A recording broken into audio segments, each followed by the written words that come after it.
Mark Tilbury, a 57-year-old self-made millionaire, just dropped a massive list of 50 rules for navigating your 20s. But attempting to implement 50 disconnected pieces of advice all at once, especially when you have limited time and almost zero money, is a guaranteed recipe for failure. You'll just freeze up. So we have to filter the noise. We need to figure out which specific sacrifices and habits actually yield compounding leverage over a 30-year time horizon. Success in your early career doesn't come from simply working harder than everyone else. It comes from aggressively allocating your limited resources away from short-term comfort and into structured buckets of capital. To audit this chaos, we're going to use a framework called the Resource Allocation Matrix.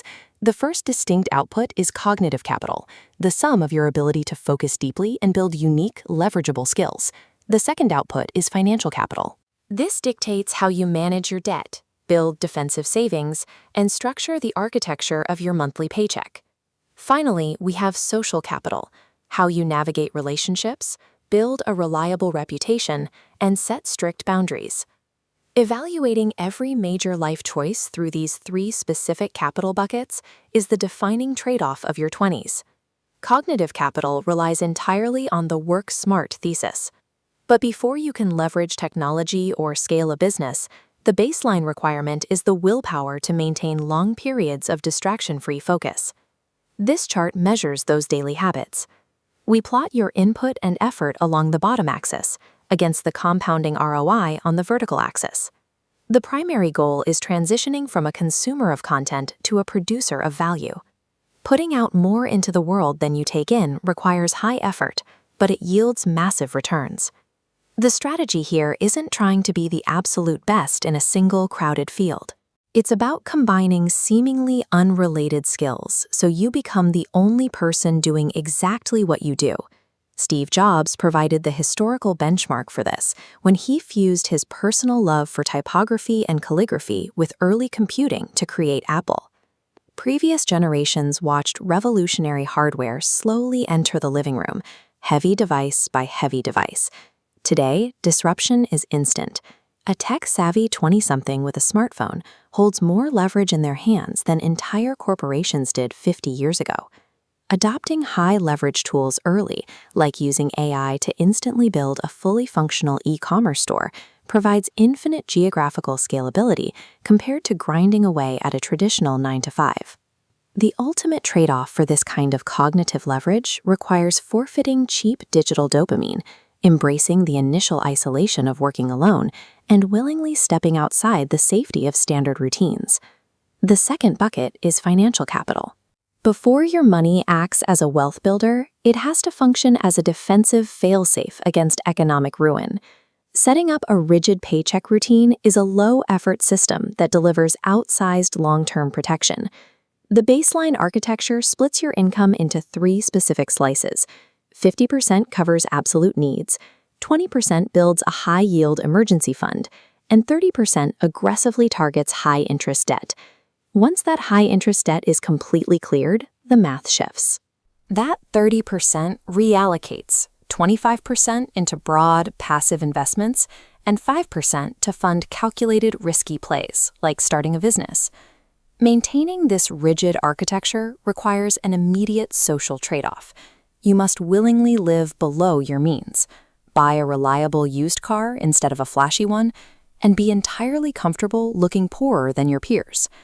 You also have to recognize the hidden danger of free offers. If something doesn't cost you money, it is actively draining your time, which is the asset you can never buy back. Paying cash for tools or specialized education is often a necessary trade-off, simply to reclaim the hours you would have lost trying to figure it out yourself. True financial capital isn't built through short-term spending. It is built through structural insulation from economic shocks, guaranteeing passive, compound growth for your retirement. The final and most volatile bucket is social capital and the management of your reputation. Managing relationships requires categorizing your choices into reversible and irreversible decisions to dictate your speed of action. Jeff Bezos popularized this specific framework. If a decision is reversible, your biggest risk is dragging your feet. But if a decision is irreversible, you must slow down and gather information. Choosing a life partner is an irreversible social choice. The immense risk here isn't missing out, it's rushing in blind based on early puppy love.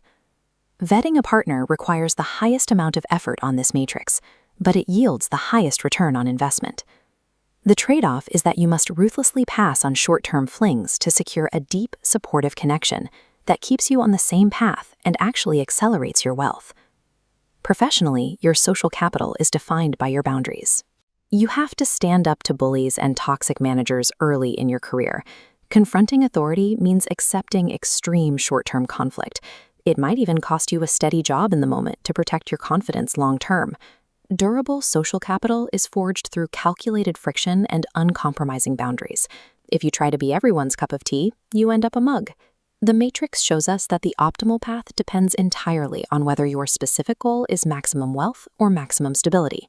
This final evaluation tool, the optimization path match, determines your immediate next steps.